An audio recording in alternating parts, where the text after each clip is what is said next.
And so it's the next day, and I did what I was thinking about doing, which was just removing all the brake lines and whatever was just kind of easily removed by a couple of zip screws, and took them off, master cylinders out of it. Brake lines are all off. I left them on the axle because I'm not going to be painting the axles or the springs, so I just leave those alone. And got rid of the rear tail light and the piece of conduit that went across the back of it because it wasn't wired to the lights yet. So beat the fenders back into some kind of, decent resemblance of something straight. They're still kind of wacky and rolly, but again, it is not a restored car. We're just trying to make it look something halfway decent. So having said that, I think I'm to the point where I'm going to dig out the wire wheel, the big mama wire wheel, and have at her and try to get rid of all the loose scaly stuff that you see, that, so that it has a fighting chance for the paint to stick. Kind of make it look like that. So I'm gonna have a good, I'm gonna say probably 2.5 hours of running around it and getting all that off. Then my other thought is to go and if I'm gonna bring it to the storage building anyway to let it cure, I'm wondering, because I am going to be rollering and using a brush to paint it, if I should just bring the paint down there and paint it there, roll it over some plastic and paint it there, so that it doesn't get all the road debris stuck to it. And I know it doesn't look it right now, but there's like 40 and 50 mile an hour winds again performed for today, although it is a nice, a lovely 70-degree day. So let's see how this kind of works out.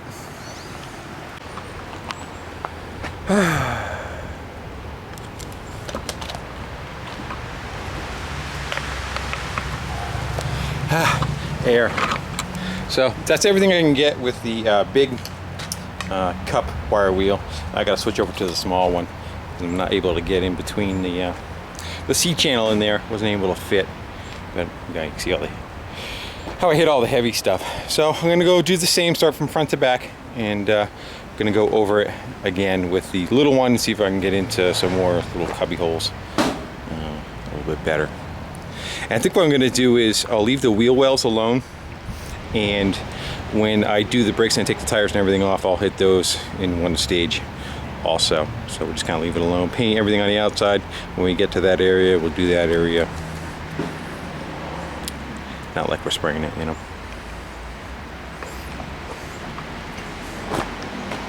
That's it. She's all wire wheeled and stripped down and tied up. Hooked back up to my truck, got a set of little temporary lights, little magnet lights from Harbor Freight, I believe. Stuck on there so we have some kind of lighting, and we are off to the warehouse to painting we will go.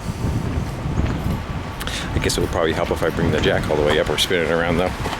That might cause some drag. That, and I just put the pins back in the hitch to re-support the hitch. Yeah, that's a little bit more elbow room, a little less windy too. So just got done. There's a bunch of rolls of plastic, and as you can see up there in the loft, that they're actually like separate bags of sorts. Kind of see where the seam is there. So they're not quite sure what they were used for. There was the longer rolls up there. I actually think are like you can unfold it and it would be this wide. But unfortunately I threw that roll down and that's what it was, so that's what I ended up using. So I'm gonna get the masking tape and mask off the sticker there for the weight and serial number and all that kind of stuff. And I gotta mask off the rear two tail lights. I think that's it. I don't think there's all that much more to cover other than that. And again, we're rolling it, so yeah, those two lights.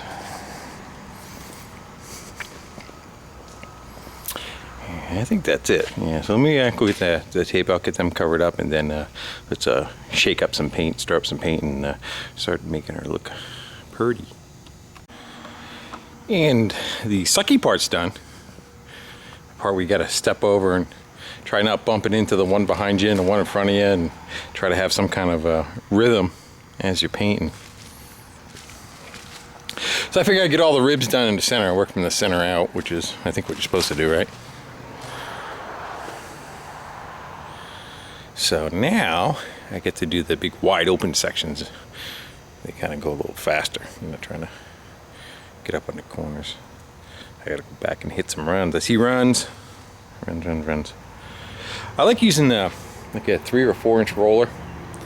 And I've found that generally the smaller the roller, the faster you work, just because it's able to get in all the nooks and crannies a lot easier. Like if it was a 2 inch roller, I could have went sideways in between there, you know what I mean, instead of going.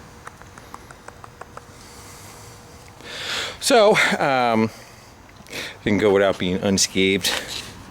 I got a couple of rub marks. Oh well. Did I tell you, one of my favorite things is painting? Do I sound a little cynical when I say that? Alright, so, and the underneath, I tried to do as much as the underneath as I went down the line too. But when I'm done, I will take a peek under there and hit it a little more. And again, like I said, I'm going to do the wheel wells when the tires are off. Just wire wheel that and address that at the time. Anything that gets beat up, it's going to be easy to touch up because it's just good old Rust-Oleum safety red.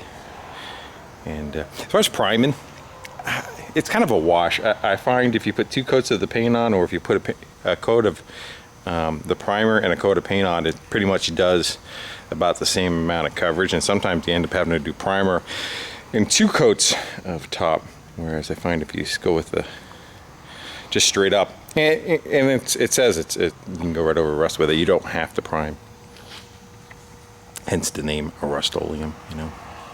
So let me continue on and see if we get this outside of it and kind of knocked out some, and see how far our paint goes. See if there's going to be enough left for. More than likely, you know, I'm not going to go over the ribs again, or at least I won't go on all the little jibby jabbies. But I'll hit the main sections again if I find that it's a little on the faded side in another day or 2. Anyway, let me get back to work. Well, that's that. It's red. Not gonna be able to lose it in a parking lot, that's for sure. I don't think you're part of the fire department. So I used about a half gallon, maybe a little bit more than a half gallon. And that's why I use disposables, it's oil base. Not gonna bother cleaning that up, we're just gonna let that dry up. And then when I go to roll up the plastic and throw it out, we're just gonna roll that right up with it. But keep the handle. And I do have, I brought another roller with me and another throwaway brush. So I may come back in a couple of days if I find that it is very shadowy. It is a little bit right now. It's showing up on camera. But if I feel that we need to do another coat, I will do at least the outside, you know, the stuff that you're going to see.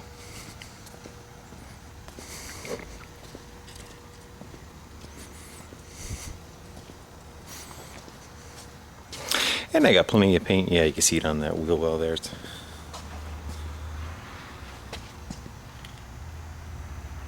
kind of peppering through a little bit. So we're going to let this cure.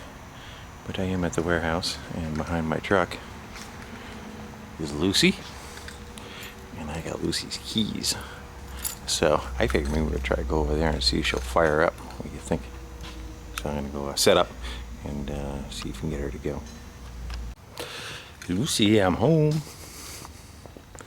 Now, I was pretty sure the battery was junk when I put this away. So I have a feeling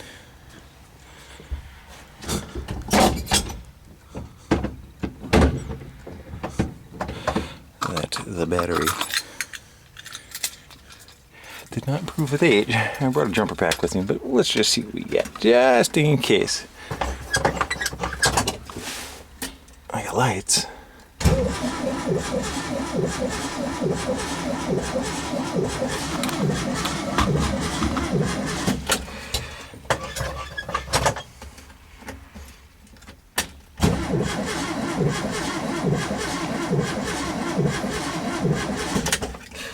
Let's go and see. Try to lay down on you.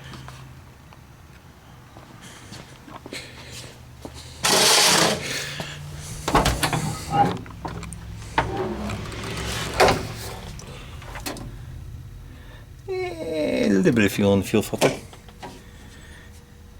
I'd say, let me go grab I got a little turkey baster bottle with some fuel in it. Let's go get that, do a little primer, and save the battery and get rid of the fire. And I got ourselves a little VW Joy Juice.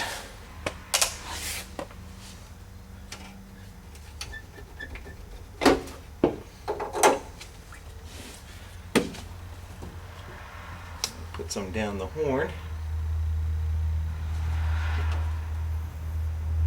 Prime the carbs. And we'll give it a little shot in the main deal. Right. See what happens. Alright, leave this light on there.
Wasn't locked in, I'd go for a ride. Stuff.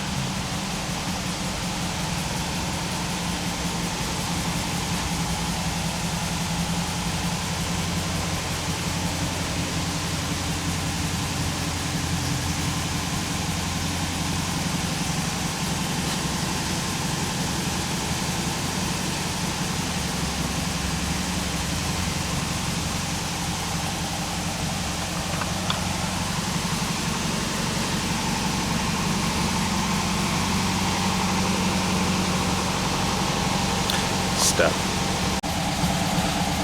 It's sounding happy now. All warmed up.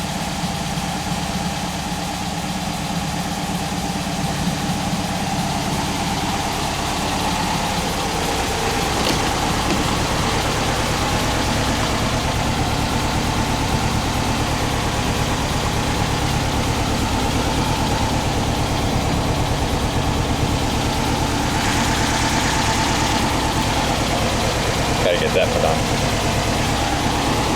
Thanks for watching.